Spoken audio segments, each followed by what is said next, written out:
Howdy folks, you join me here with my 2015 Tesla Model S 70D. I did a video here not too long ago where I actually did a CCS retrofit on this car. And there's also a bunch of older videos on the channel about this car, kind of from when I first purchased it.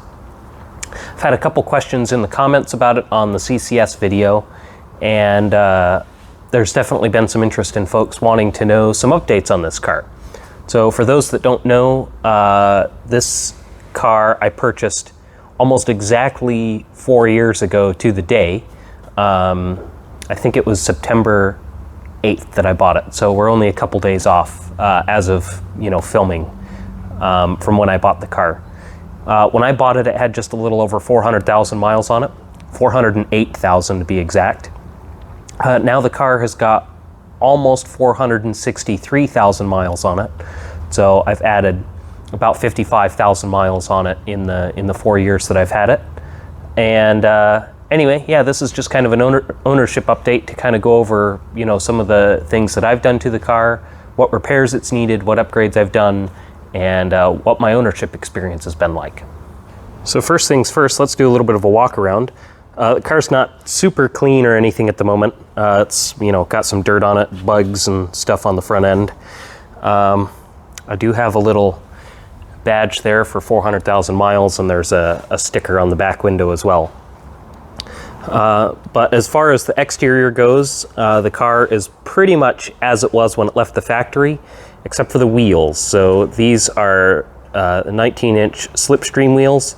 This car would have originally had the kind of 10-spoke, I guess just base wheels, actually just like the ones on that Model S over there.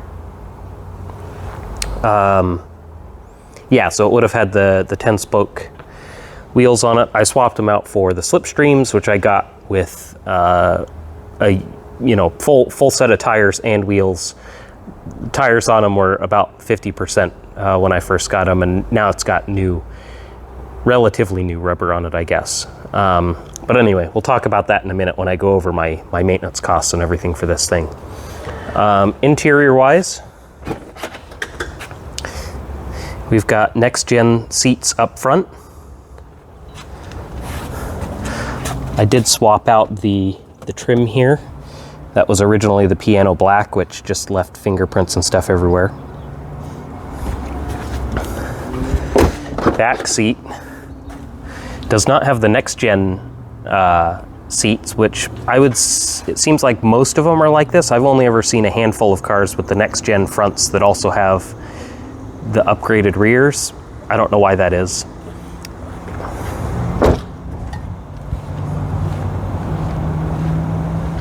Got a trailer hitch down there. Of course, we got our trunk area.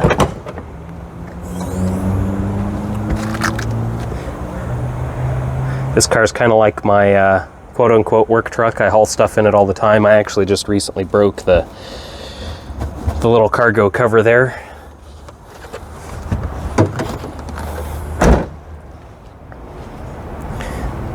And it's not perfect on the exterior. We've got some scratches and dings and stuff, but overall, for a car with almost 500,000 miles on it, it's in pretty good shape overall. So as far as Model S's go, this one is about as bare bones basic as it gets. It has very few options. The only options that it really has is the dual motor all-wheel drive, 70D, autopilot, and the next-gen seats, and that's pretty much it. This black color was the base color for the cars. It's got no sunroof, so it's just the solid body colored roof. It's got no tech package, so it doesn't have fog lights or anything like that. It doesn't have power liftgate, no air suspension, so it's pretty much as basic as it gets for Model S. As you can see, just regular air shocks on the hatch. But yeah, let's kind of go over what my ownership experience has been like. So I've got kind of a cheat sheet here of all of the different things that I've done to the car during the time that I've owned it. None of this is really in any particular order, but essentially in terms of maintenance and repair items, one of the very first things that I had a problem with was the navigation.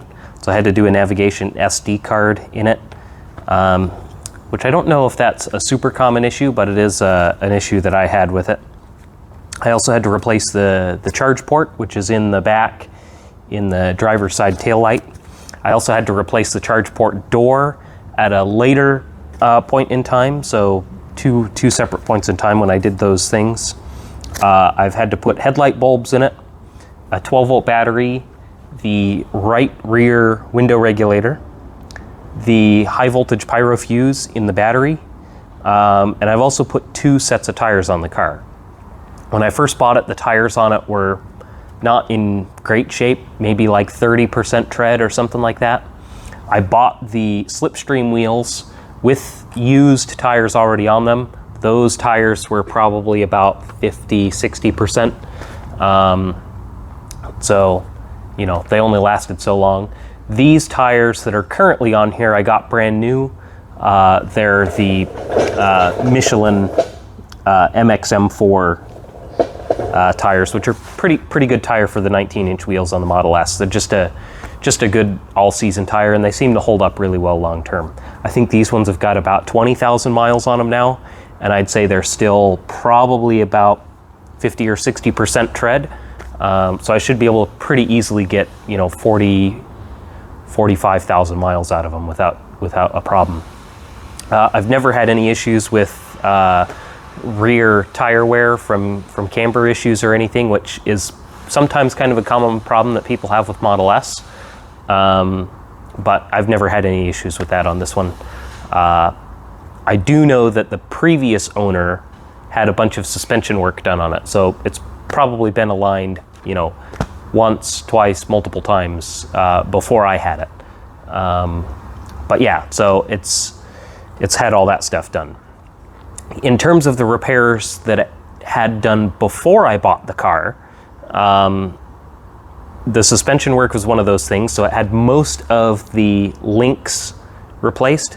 So I think it had the upper control arms and both lower links on both sides on the front. And then I think on the rear, it also had some of the upper links replaced as well. I'm not sure if the struts have ever been replaced. I kind of don't think so, but I'm honestly not totally sure on that. The car still rides great, so you know, I haven't had to replace those. The other things that it had done before I bought the car was it had the main battery pack replaced, probably around 250-260,000 miles. At least that's what the previous owner told me. The battery, the identification sticker that you would normally find on the battery on a Model S has fallen off on this one. So I have no idea what date the battery was replaced, whether it was a new battery or a remanufactured battery. I suspect it was a remanufactured battery because it's the old style battery case. So the pyro fuse can only be accessed from the top side of the battery. You have to remove the battery to get to it. The newer batteries have the access panel on the bottom. And the time frame when this battery would have been replaced would have been probably about 2018. So at that point in time, they weren't building the old style battery with the pyro fuse in the top. So I suspect it was probably a remanufactured battery pack, but I really have no way to know for sure on that. I was able to get a partial service history on it from somebody that worked at Tesla, but I guess that they switched their system for service history at some point, and apparently it's a lot more difficult to go back, you know, further than probably like 2019, mid 2018, something like that. So I was only able to get everything that was done after that, and the battery did not show up on that service history. The things that I found out that were on that partial service history that I got was all of the suspension work, which the owner had told me that it had had some suspension work done, but he didn't really know very much about what was done to the car. He thought maybe a sway bar had been replaced. Turns out that a substantial portion of the suspension was replaced. I don't know the exact mileage, but I know the date, and based on the date I can kind of guesstimate the mileage. It was probably around 375,000 miles that stuff was done. Another thing that it had done at the same time was the front drive unit in the car was replaced. So that's, another thing that I didn't know about until after I bought the car. The rear drive unit, as far as I know, is still original, which of course this car does use the small drive units, both front and rear, which are pretty bulletproof. They don't tend to have very many issues. I'm not sure why the front one was replaced, if it had some kind of issue, or maybe it was starting to develop noise problems, which can happen on the front drive units on these cars, especially if they're at higher mileage. It's not something that's like a critical problem by any means, but it's a possibility.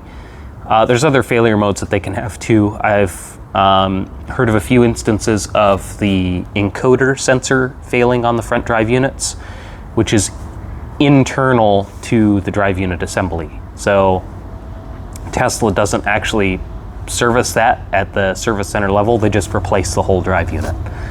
So maybe it was something like that too. Who knows? What other things has it had done under prior ownership? I think that it had the liftgate latch replaced. It's had supposedly a grand total of 7 door handle replacements, which were pretty common on the Model S on the earlier ones. All of the door handles on this have been retrofitted to the newer style, which are a lot more reliable. They use Hall effect sensors instead of micro switches, which the problem on the old door handles is the micro switches have to move on the handle mechanism, and the little wire they're attached to just breaks off from too many cycles going back and forth, which on this car it was used for ride share, so the door handles were probably extending and retracting all the time. So it makes sense that it had a lot of door handle replacements. Oh, and an AC compressor. That's the other thing that it had. So yeah, that pretty much does it for all the repair stuff. It hasn't had any kind of powertrain related issues in the time that I've had it. The only high voltage repairs that I've had to do were, like I said, the charge port and the high voltage pyro fuse. There was a period of time where the high voltage pyro fuses they used on the Model S and the Model X had a battery inside of them, and it just kind of has a lifespan because there's no way for that little battery to be recharged. So they just kind of built in a timer for those, and after some amount of time the car just throws an alert that says the pyro fuse needs to be replaced, and it's basically just an arbitrary, just replace it. When I pulled the old one out, the battery in it was probably still about 50% state of charge. So, in theory, I could have just put it back in and, ran the car for another, 5-6 years. But I just replaced it with the newer revision, which does not have the little battery inside of it, and it won't ever need to be replaced. There's a few other things that I've done to the car that are not really repair related, but they're more of cosmetic things and upgrades and stuff like that. So in terms of cosmetics, I did replace the steering wheel, which was pretty nasty when I bought the car. The leather on it was kind of peeling, and it was just kind of gross. Probably could have cleaned it up, but the leather on it was just in really poor shape. It was starting to peel kind of along the top edge. It looked like maybe the previous owner had kind of picked at it with his thumbnails or something, because it had little chunks missing out of it. So I just replaced that with a used steering wheel. And then I also replaced the bottom cushion on the driver's seat. Not because it was torn or anything, but the foam in the seat cushion was just kind of super compressed. 400,000 miles worth of driving, the foam in the seats just degrades from so much time of butts and seats essentially. So I did replace the bottom cushion on the driver's seat. I am starting to have a little bit of an issue on actually the side bolster where you get in and out of the car on the driver's seat. It's started to wear thin on the seam in the side bolster, it's actually kind of worn through the leather in the seam. So one of these days I might have to think about sourcing a replacement seat, maybe even just replace both of the front seats. But for the time being, they are still in, it's still in usable shape. It just has a little bit of a spot where it's worn through right on the seam. Well, there's not really any other cosmetic things apart from the dash trim that I showed when we walked around the car. It originally just had the piano black trim, so I swapped that out with some wood grain trim. It looks better, and it doesn't leave the fingerprints and stuff all over the place. So there's that. As far as upgrades, of course, we did the video a little while ago where I did the CCS retrofit on this. Probably not something I'm going to use super often, but it is, just kind of a cool upgrade to do. I thought it'd make a neat video. If you want to see that video, I'll put a link in the description, and I'll have the little pop-up above here. Other upgrades that I've done, I did the hitch on the back, which we also saw when we walked around the car. I do use it for a bike rack. And then I also fairly regularly actually tow a small utility trailer with the car. If I'm picking up equipment for the shop or things like that. Here just recently I picked up some pallet racking for the shop. I'll put a picture up right here with that. And then I also did the MCU2 upgrade in the car. I didn't do it myself. I brought it to Tesla to have that done. They make it super difficult for third parties to do MCU upgrades, so it's not even worth really trying to do it myself. So I just brought it to Tesla to have that done, and that's been great. It's nice on all sorts of things. I mean, it's a lot faster and more responsive than the old MCU one was, and it's kind of nice on road trips. If I stop at the supercharger, I can pull up YouTube and watch a video real quick or something while I'm waiting to charge. So that's kind of a nice feature to have too. Not to mention it's got a bunch of other features that the MCU one didn't have. And then that pretty much does it for everything that I've done to the car. In terms of my actual ownership experience, it's been, for the most part, pretty maintenance free. Very few repairs that I've had to do to it. The only things that I don't really like about the car are the charging speed is pretty slow, especially when you compare it to any of the newer Teslas. I mean, this thing is, multiple generations behind the newer stuff, or even, behind the Model 3 that came out only, 2 or 3 years after this car. If I'm really lucky on a good day, if I plug in at like 10% state of charge, I might hit 100 kilowatts for a couple seconds. It'll quickly drop down to about 70, and then from there it just tapers off. I'm lucky to still be much above 50 kilowatts by the time I hit 50% state of charge. So it's pretty slow charging when you compare it to, like a Model 3 or a newer Model S or anything like that. So one of these days, maybe I'd like to upgrade the battery in it. I'd love to put a 100 kilowatt hour battery into this car. But at the same time, I kind of want to take this battery and just see how long it lasts. The current battery in this car, like I said, it was replaced at around 260,000 miles on it. So this battery's, probably 200,000 miles plus. And if it's a remanufactured battery, like I think it might be, it could have even more mileage than that. But there's no way to know, how many miles it had on it previously. But as of right now, it still retains about 85% of its capacity compared to new. At freeway speed, like I take this car down to Southern Oregon to visit my folks pretty often. That's about 300 miles away, give or take. Usually, I only drive about 140, 150 miles to the first stop. This last time I went down, I was able to make it almost 180 miles all the way to Sutherland before my first charging stop. So I was able to do it with just one stop doing it that way. But it was very ideal conditions, warm weather, and there was a bit of traffic, so I was going a little bit slower than I normally would be. At higher speeds, of course, the energy consumption increases. If I were to drive at about 70 miles an hour, it would probably be doable to do 180 miles from basically 100% down to 10% state of charge. Once you get going faster than that, the efficiency drops quite a bit. So usually if I'm driving 75, 80 miles an hour, it's more like 150, 160 miles is about as far as I can make it before needing to charge.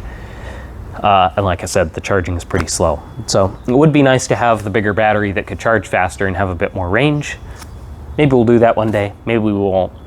But anyways, that's pretty much what the experience has been for me with this car. I still plan to keep it for the long term. I don't have any intention to sell it, even though it would be nice to have something that's a little bit more capable. I'm kind of attached to the car, and I just want to take it as far as it'll go. I don't really drive it quite as much as I used to. I don't really drive very far on a daily basis, so the only real mileage that gets put on the car is if I'm running around town doing errands, or if I'm going on a trip down to visit my folks, or someplace like that. So anyway, that's it for this one. Pretty short video. Just wanted to give you guys a 4-year ownership update on the Model S, and thanks for watching. Stay tuned for more repair content incoming.